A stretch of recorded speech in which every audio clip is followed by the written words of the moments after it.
Imagine waking up tomorrow morning, making your coffee, sending your children to school, going to work, and not knowing that 3 kilometers away something is burning that will poison the ground beneath your feet for the next 20,000 years. Not a fire you can see, not a danger you can smell, not a warning you will receive. Just silence. Official, deliberate, carefully maintained silence. That was the morning of April 26, 1986 for 50,000 people in a city called Pripyat. And here is the question that should keep every single one of us awake at night. Not as a historical curiosity, not as a Cold War footnote, but as a living, breathing warning for the world we inhabit right now. What if the most dangerous thing that happened at Chernobyl was not the explosion? What if the reactor was not the most destructive force in that story? What if the most destructive force, the one that truly opened the gates of catastrophe, had no radiation signature, no mushroom cloud, no physical form whatsoever? What if it was simply a lie? Ladies and gentlemen, tonight we do not talk about Chernobyl as history. We talk about it as a mirror. And I want you to look closely, because the reflection staring back at us is not of the past. It is of right now. When Reactor Number 4 exploded in the early hours of April 26, 1986, the Soviet government's first instinct was not transparency. It was control. The initial reports released to the public described the event as a minor accident at a nuclear facility, a bureaucratic understatement so detached from reality that it borders on criminal negligence. While the reactor core burned openly into the sky, releasing radioactive particles that would eventually contaminate large portions of Europe, Soviet officials were carefully crafting a narrative designed to minimize panic, protect national image, and preserve the ideological illusion that Soviet technology was infallible. The Communist Party had spent decades presenting its nuclear program as a symbol of scientific superiority. Admitting that one of its flagship reactors had catastrophically failed due to a combination of design flaws and institutional dishonesty was politically unthinkable. So the machinery of denial went to work immediately. Local officials in Pripyat were told not to alarm. Residents, doctors treating the first wave of radiation victims were instructed to avoid writing radiation sickness on medical records, instead recording vague diagnoses like vegetative dystonia.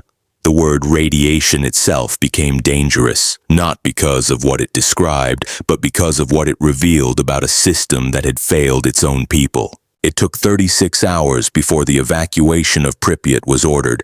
During that entire window, 50,000 people lived, breathed, played, and slept inside a radioactive environment, while those with authority to act weighed political consequences against human cost.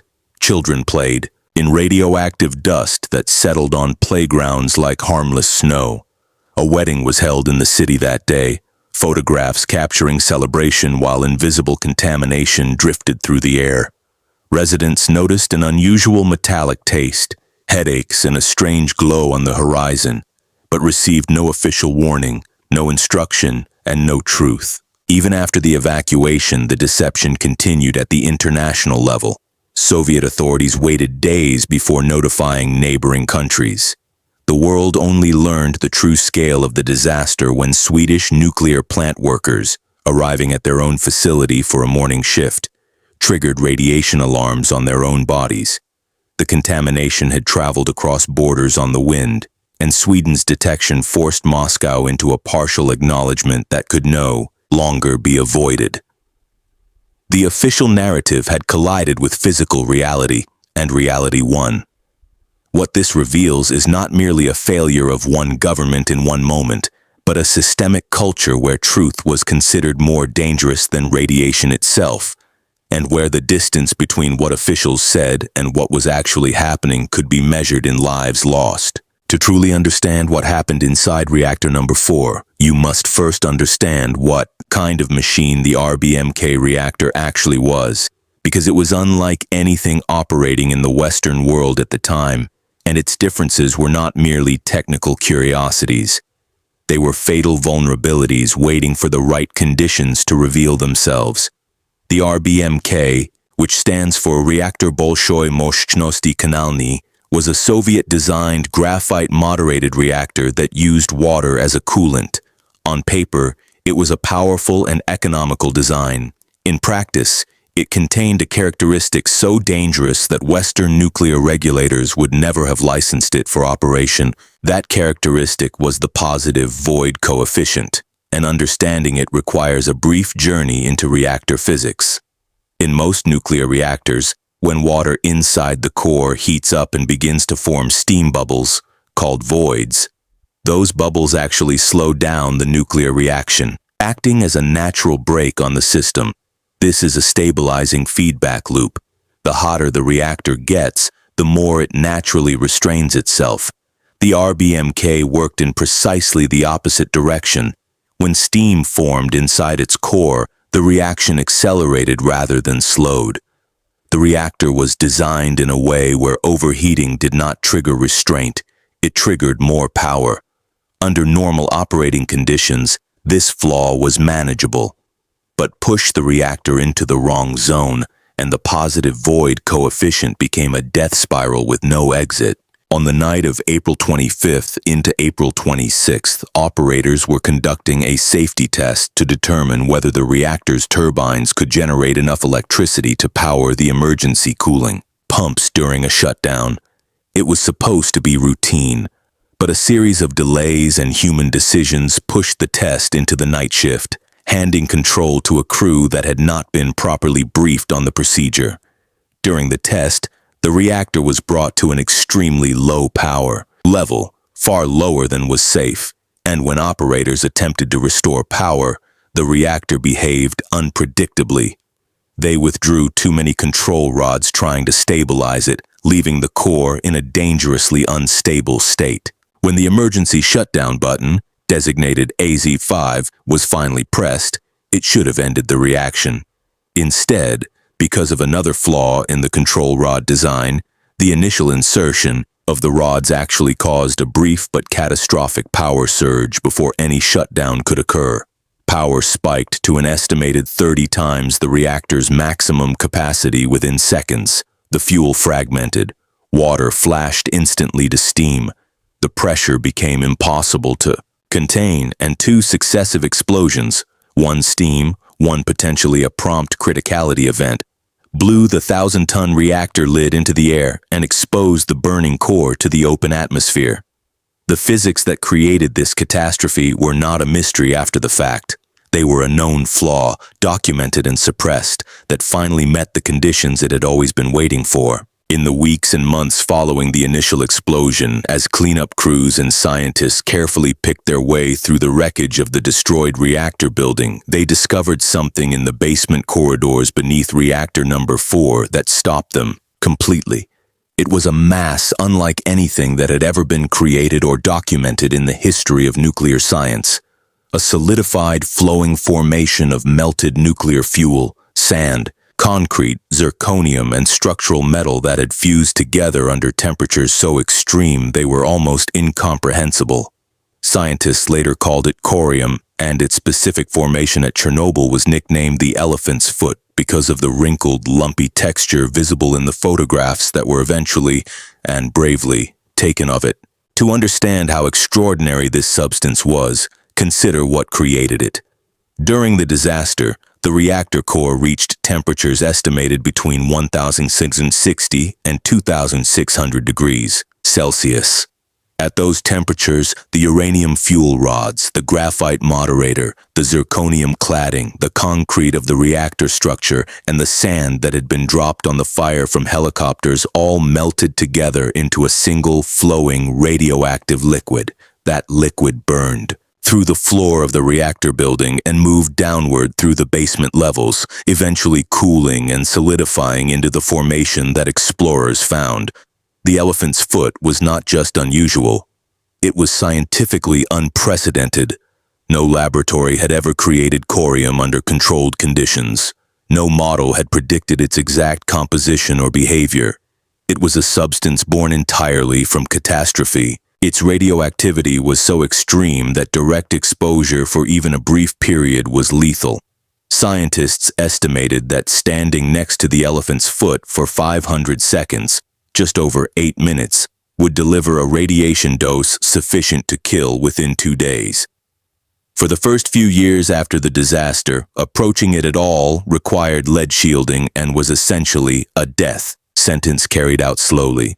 The robots sent to document it malfunctioned, their electronic systems destroyed by radiation levels their designers had never anticipated.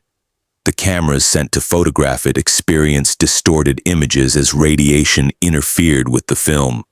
Instruments designed to measure radiation simply went off the scale and stopped providing readings. One of the most haunting photographs from the entire Chernobyl disaster is of a scientist named Artur Korneyev, taken in the 1990s, standing near the elephant's foot with a flashlight.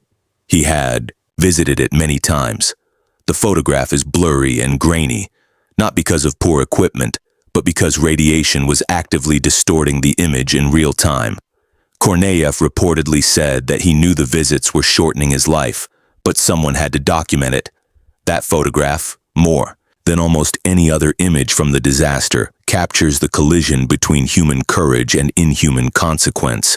The elephant's foot today is less radioactive than it was in 1986 as some isotopes have decayed, but it remains dangerous and is still present beneath the new safe confinement structure that now covers the destroyed reactor. No scientific report, no government document, and no radiation map fully captures what Chernobyl felt like to the human beings who lived through it. The workers, the firefighters, the soldiers, the scientists, and the residents who were thrust into a catastrophe they could not see, could not smell, and were not warned about. Their testimonies form a body of witness so striking, so consistent, and so deeply strange that they continue to disturb anyone who encounters them decades later. These were ordinary people, men and women with families, with routines, with no particular preparation for the impossible, who suddenly found themselves at the center of the worst nuclear disaster in human history. The firefighters who responded in the first hours are among the most important and heartbreaking voices. Called to what dispatchers described as a simple roof fire at the power station, they arrived in standard firefighting gear with no radiation protection. They could see, rising from the open reactor core, a strange luminous glow, the blue-violet light of Cherenkov radiation, which occurs when radioactive particles travel through water or air faster than light can travel through the same medium. It is a phenomenon that should never be visible to the naked eye outside of a properly shielded reactor. These men were looking directly into a radiation field intense enough to kill. Several of them reportedly commented on how beautiful it looked before the first symptoms began. Within hours, they were vomiting. Their skin was burning without any external fire touching them. Their hands began to swell. The workers inside the plant on the night of the explosion describe a sequence of sensory experiences that do not map neatly onto what an explosion should feel like. There was a deep vibration felt through the floor before the blast. There was a flash, not the orange-red of conventional fire, but described by multiple witnesses as bright blue or white. There was a pressure wave that knocked people off their feet. And then, bizarrely, there was a period of relative quiet and confusion, where the full reality of what had happened had not yet registered because nothing in anyone's experience or training provided a framework for interpreting it. Residents of Pripyat who stood on their balconies or bridges watching the fire that night described a sensation of warmth on their skin that they initially found pleasant, not understanding they were feeling the heat of radiation rather than the warmth of the distant flames. Some reported a strange metallic taste in their mouths. Others described a feeling of euphoria, an almost dreamlike calm before nausea and headache set in. These physical responses are documented symptoms of acute radiation exposure, but to the people experiencing them in real time, without any medical knowledge of what was happening to their bodies, the experience was profoundly disorienting. Their testimonies are not embellishments or exaggerations. They are precise, detailed, and medically consistent with what radiation does to human tissue and neurological function. It is perhaps inevitable that an event as catastrophically strange as Chernobyl would attract theories that reach beyond the boundaries of conventional science.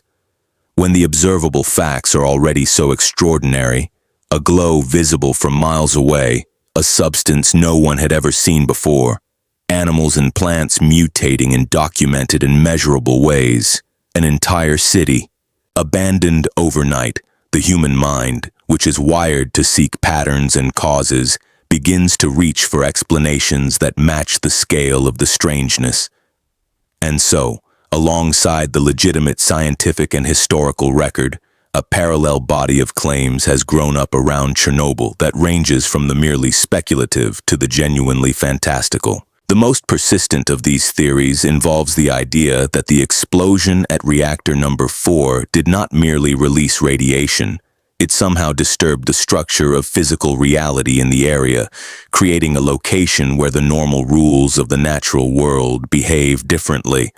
Proponents of this view point to documented anomalies in the exclusion zone, compass, malfunctions, electronic equipment behaving erratically, animals displaying behavioral patterns that biologists find difficult to explain purely through radiation exposure, and the unusual rate of genetic mutation in plants that has produced physical changes visible to the naked eye. Trees in the red forest, so named because the pine trees turned red and died after absorbing massive doses of radiation, did not decompose at a normal rate after they died, which some researchers attribute to radiation killing the microorganisms responsible for decomposition, and which others have used to support claims about altered physical properties in the zone.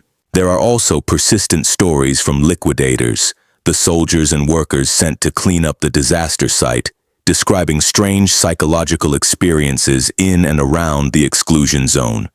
Visions, auditory phenomena, a pervasive sense of being watched or of an unseen presence. These accounts are not difficult to explain through conventional psychology. Extreme stress, sleep deprivation, radiation-induced neurological effects, and the profound psychological weight of working in a place of mass death and invisible danger are more than sufficient to produce such experiences. But the stories exist. They are numerous, and they have fed decades of folklore and creative mythology around Chernobyl as a place that is somehow fundamentally different from the rest of the world. What is worth noting, and what is genuinely interesting even from a purely rational perspective, is that the exclusion zone is one of the largest unintentional rewilding experiments in human history. Without human activity, populations of wolves, lynx, bears, bison, and eagles have expanded dramatically. Przewalski's horses, reintroduced to the zone in the 1990s, have formed thriving wild herds. The ecosystem has flourished in ways that seem counterintuitive for an area bathed in radiation, and scientists are still debating the long-term genetic consequences for animal populations. This genuine scientific complexity, where radiation causes measurable harm at the individual level, but removes human disruption at the ecosystem level, is strange enough on its own terms that it requires no supernatural embellishment. Yet it is precisely this strangeness that makes Chernobyl fertile ground for the imagination. When all the drama is stripped away, the conspiracy theories, the supernatural folklore, the political cover-ups, what remains at the core of the Chernobyl disaster is something both simpler and more disturbing than any of those things. It is the story of a known flaw, deliberately concealed in a machine that thousands of people operated, lived near, and trusted with their lives. The real scientific mistake at Chernobyl was not made on the night of April 25th to 26th, 1986. It was made years earlier in design offices and government bureaus when the people who built the RBMK reactor understood its most dangerous characteristic and chose, for reasons of cost, politics, and pride, not to tell anyone. The positive void coefficient, the reactor's tendency to accelerate rather than restrain itself as it overheated, was identified by Soviet nuclear physicists during the design phase of the RBMK program. It was not a subtle or obscure flaw. It was a fundamental characteristic of the reactor's behavior under specific conditions. Western nuclear regulatory frameworks would have required this flaw to be disclosed, analyzed, and either corrected or compensated for with additional safety systems before any reactor with such a characteristic could be licensed for operation. In the Soviet system, however, the calculation was different. Disclosing the flaw would have meant admitting a design failure, which would have had political and economic consequences. The Soviet nuclear program was a source of national pride and a strategic asset. Problems were managed, which in practice often meant they were hidden. The operators who ran the reactor on the night of the disaster had never been told about the positive void coefficient in any meaningful operational context. The training they received did not adequately prepare them for the reactor's behavior at low power. The safety regulations that governed the tests they were conducting were ambiguous and had been altered multiple times, reflecting not careful scientific review, but bureaucratic compromise. When the reactor began behaving strangely during the test, when power dropped unexpectedly and the operators struggled to stabilize it, they were working without the knowledge they needed to understand what the machine was telling them. They were, in a very real sense, flying blind in a plane whose most dangerous design flaw had been kept from the people responsible for flying it. This is why the designation of operator error as the primary cause of the disaster, which was the Soviet government's initial and preferred conclusion, is so inadequate and so dishonest. Yes, operators made decisions that contributed to the accident, but they made those decisions inside a system that had withheld critical information from them, that had created a culture where